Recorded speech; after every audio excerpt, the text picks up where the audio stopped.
बुजुर्गों, नौजवान दोस्तों, मेरा तो यही मानना है, जो राम का नहीं वो किसी काम का नहीं।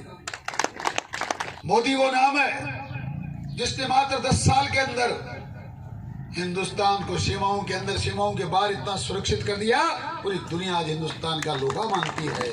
6,000 रुपए साल के किसान को मिलते थे। भारतीय जनता पार्टी के डबल इंजन की सरकार बनने के बाद 6 का 8 हुआ है। लोकसभा का गठन होने के बाद 2024 में ये पैसा 12,000 रुपए साल का हो जाएगा।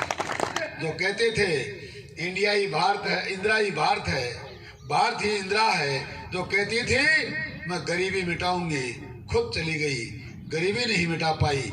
गजराज जी, भाई सरपंच उमेश जी घरडाना, भाई सुनील लांबा जी, भाई रोहता जी सरपंच, पूर्व सरपंच टीठनवाड़, भाई गिरधारी जी मेघवाल, पूर्व सरपंच जैतपुरा पोसाना, और बहन सुमन जी सरपंच उदावास, आदरणीय विशंबर जी पूनिया साहब हमारी भारतीय जनता पार्टी के राष्ट्रीय कार्य समिति के सदस्य हैं, आदरणीय सरपंच साहब चरण सिंह जी, भाई अर्जुन जी मेहला, जय प्रताप जी, राजेंद्र जी भामू, विनोद जी झाझड़िया और सम्मानित मंच। ये सम्मानित मंच और इस मंच के समक्ष विराजमान आदर के योग्य मेरे बुजुर्गण, नौजवान दोस्तों और बच्चों। बुजुर्गों और नौजवान दोस्तों, मैं सबसे पहले तो इस किठाना की धरती को प्रणाम करना चाहता हूँ। मैं इस मिट्टी के कण कण को प्रणाम करना चाहता हूँ, जिन्होंने ऐसा, जहां पर ऐसा कोहिनूर पैदा हुआ जो आज इस किसान समुदाय का गौरव और मान सम्मान पूरे देश की राजधानी में बढ़ा रहे हैं। ये छोटी मोटी बात नहीं है किसान बुजुर्गों, नौजवान दोस्तों। ये मोदी का बहुत बड़ा तोहफा किसानों के लिए है। किसान समुदाय का जितना मान और सम्मान किठाना की धरती के पैदलाल की वजह से हुआ है, ये पूरी दुनिया को पता है। देश की सीमाओं से परे आज इतने सर्वोच्च सिंहासन पर मोदी जी और भारतीय जनता पार्टी ने आपके लाल को, आपके भाई को, आपको बेटे को बैठाया है। इस गांव का एक एक व्यक्ति का ये कर्ज और फर्ज होना चाहिए कि हम लोग भारतीय जनता पार्टी के सिवा किसी और पार्टी की चर्चा भी नहीं करें। विषय मात्र इतना नहीं है कि किसान के बेटे को उस पद पे पहुंचा दिया, इतना, इससे भी तीसरी नहीं होती। मैं मोदी का दूत बनकर आपके बीच में संदेश लेकर आया हूं कि मोदी मात्र कोई पद देकर वोट मांगने वाली शख्सियत नहीं है।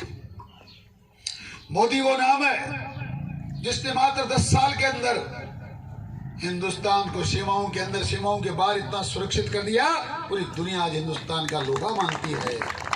पूरी दुनिया आज हिंदुस्तान की तरफ नजरें फैलाई देखती है।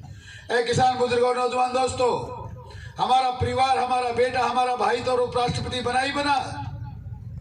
संपूर्ण भारत के किसानों को किसान सम्मान निधि के रूप में ऐसा नवाजा है। 6,000 रुपए साल के किसान को मिलते थे। भारतीय जनता पार्टी के डबल इंजन की सरकार बनने के बाद 6 का 8 हुआ है। लोकसभा का गठन होने के बाद 2024 में यह पैसा 12,000 रुपए साल का हो जाएगा। कई शौचालय बन रहे हैं, कई गरीबों के सर पे छत बन रही है। लगातार देश गरीबी कैसे मिटे, और ये बातें उन लोगों के लिए उदाहरण है जो कहते थे इंडिया ही भारत है, इंदिरा ही भारत है, भारत ही इंदिरा है, जो कहती थी मैं गरीबी मिटाऊंगी, खुद चली गई, गरीबी नहीं मिटा पाई। पहली बार भारत की धरती पर 25 करोड़ परिवार बीपीएल की श्रेणी से ऊपर निकले हैं। ये भारत है मोदी का। ये मोदी के भारत में ऐसा संभव होता है। मैं क्या चर्चा करूं लोगों की, जिन्होंने सनातन संस्कृति को मानने वाले लोग, हिंदुओं का कश्मीर में 50-50 हजार लोगों का एक रात में कत्लेआम किया, बच्चों को मारा गया, बहनों के साथ बलात्कार हुआ, और कांग्रेस की सरकार में किसी ने मुंह तक नहीं खोला। देश की सबसे पवित्र संसद के सामने साधु की निर्मम हत्या की गई। वो मात्र गोरक्षा की बात कर रहे थे, मारा गया, काटा गया, हत्याएं की गई, भगाया गया। आज वो लोग वोट मांगते हैं जो 34 साल तक आपको धोखा देते रहे। अब की बार वोट नहर लाएंगे, अब की बार वोट नहर लाएंगे। जिस प्रकार इंदिरा चली गई गरीबी मिटाते मिटाते, और नहर लाने वाले चले गए, पानी की बूंद आपके पास नहीं पहुंची, वो हमसे वोट मांगने आए हैं। हिंदुस्तान के सर्वोच्च न्यायालय में एफिडेविट देने वाले लोग कहते थे भगवान राम कभी बना ही नहीं। हमारा आराध्य देवता का असम्मान करने वाले लोग, भगवान राम को काल्पनिक बात बताने वाले लोग हमसे वोट मांगने आते हैं। ऐ बुजुर्गों, नौजवान दोस्तों, मेरा तो यही मानना है, जो राम का नहीं वो किसी काम का नहीं। मैं उस मोदी के लिए वोट मांगने आया हूं बुजुर्गों, नौजवान दोस्तों, जो 500 साल में टेंट में बैठे भगवान रामलला को भव्य मंदिर में बैठाता है, जो काशी में कॉरिडोर बनाता है, जो उज्जैन में महाकाल का भव्य मंदिर बनाता है, और मथुरा का भी पूरा नक्शा तैयार करके बैठा है।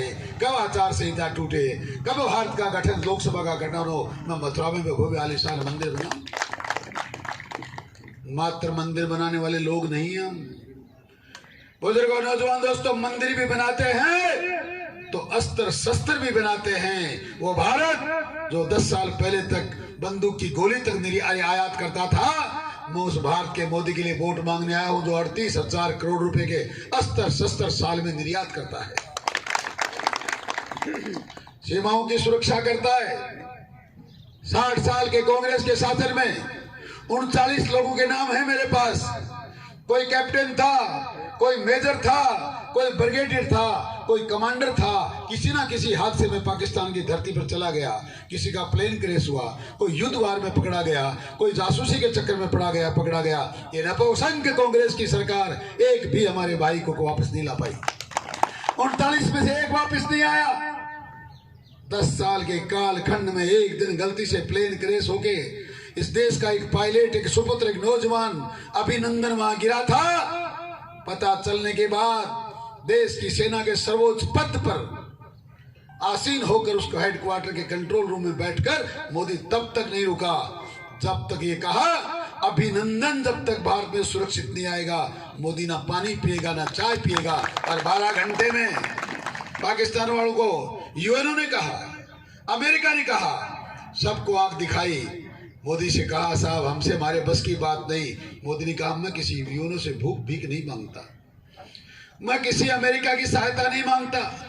ये भारत का मोदी है, ये मोदी का भारत है। मुझे अभिनंदन लाना भी आता है और मुझे मान सम्मान भी करवाना आता है। मैं उस मोदी के लिए वोट मांगने आया हूं जिसने कहा, ए पाकिस्तान वालों, नाखून के हाथ लगा दिया अभिनंदन के तो समझ लेना तुम्हारा एक सूबा खत्म हो जाएगा।